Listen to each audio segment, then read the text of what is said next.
Hi guys, Mark Creedon here from Business Accelerator Mastermind. Thanks for stopping by. Hey, in the current coronavirus crisis, what's happening is lots of people are working from home and working remotely. We are at the moment, and working in isolation, working remotely. It occurred to me though that for a lot of you and a number of our Mastermind members, the idea of having their team working remotely is actually something quite new. And so we needed to think about what are ways that we can make sure that we get the best efficiency and effectiveness from our team, even though they're working remotely. What I want to do now is I want to share 5 thoughts with you, 5 concepts that you can put into play, and then I'm going to talk about 4 things that you can actually do tomorrow in your business, 4 things you can implement immediately. Don't worry about tomorrow, you can implement it today. That's going to make working remotely far better and far more effective and efficient. Let's think about the 5 things that we need to think about. The first thing that you need to do when you're setting up a team remotely, and if you haven't already done this, you need to do it now, and that's set some structure. What is that structure about? The structure is about how do they get the work, how do they report on the work, how do they provide communication, basically just around the general structure. How do you take what they were doing in the workplace and shift it to working remotely? What's the structure around that? So number 1 is structure. Number 2 is to remove the isolation. How can you do that? Removing isolation is really about removing some fear and giving some security. So it's about taking the time to talk to your team and to ask them, how they're doing, what's going on for them, where are they getting their support from, etc. So removing isolation is really important, and giving them a way to communicate with you. And we're going to talk about that in the 4 things you can do immediately. Giving them a way to communicate with you in a way which makes it less isolating for them to work remotely than if they were working in the workplace. Number 3 is to focus on outcomes. Hey, it's very easy, in the workplace you'd expect that people come to work, they've got a set agenda of things they need to do, they finish that, they go home. When they're working remotely, there's going to be a whole bunch of different pressures on their time. So for example, a lot of your team may very well have kids at home that they wouldn't normally, they would normally be at school.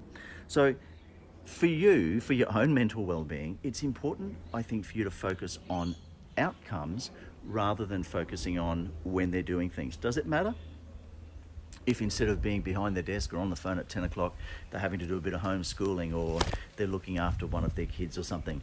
What's more important is that you've set expectations around what you want them to do and that they're meeting those expectations. So focus on outcomes, say maybe across a 24-hour period or a 7-day period, whatever it might be.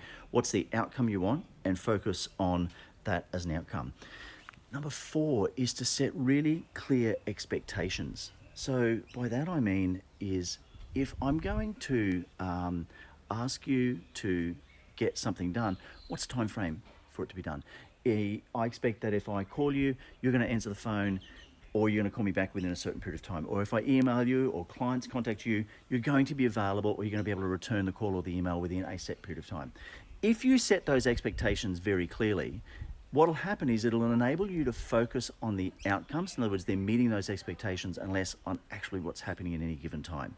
Number 5 is to look after their mental health. Mental health is so much more than just asking them how they are. It's making sure that they're fully supported, making sure that as much as you possibly can, you remove some of the fear and uncertainty they've got. How you do that is by showing leadership, showing that you are working on your business or on your department. You're finding ways to get through to the other side of this, and you know that we're going to have opportunities that we're going to capitalize on the other side. So quick recap on those 5 things. Number 1, get some structure around what they do. Number 2, remove the isolation by keeping communication up. Number 3, focus on the outcomes that they're to achieve as opposed to whether or not they're working between 9 to 5.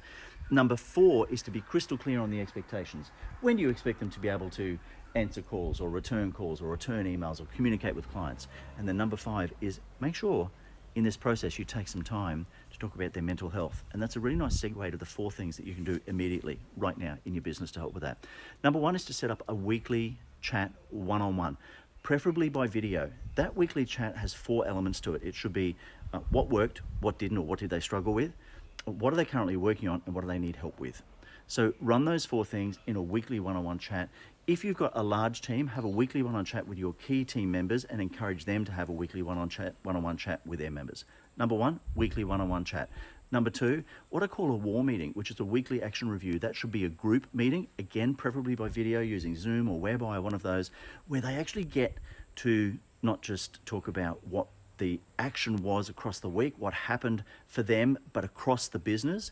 But they also get to see each other. And this is really where part of the removing of isolation, because by working remotely, they're going to kind of miss some of the big picture things that are happening in the business. So your weekly action review meeting should be an opportunity to share with your team what's going on in the business, and an opportunity for them to share with each other what's happening for them as well.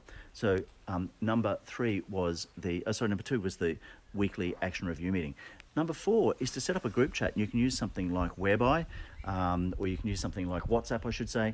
So you can set up a group chat. That group chat is really just a way for them to communicate with each other. So it can be an opportunity to put on, funny things that are happening. It's just, again, to try and remove some of the fear, the insecurity, and to normalize things, because this is what would normally be happening, what we used to call water cooler talk.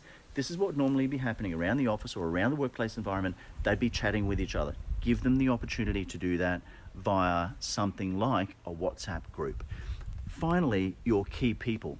Get them to do daily reports to you. Those daily reports should be just a quick recap on what have they done for their department, for the business, but also what have they done in relation to those 5 thoughts. How have they set up structure?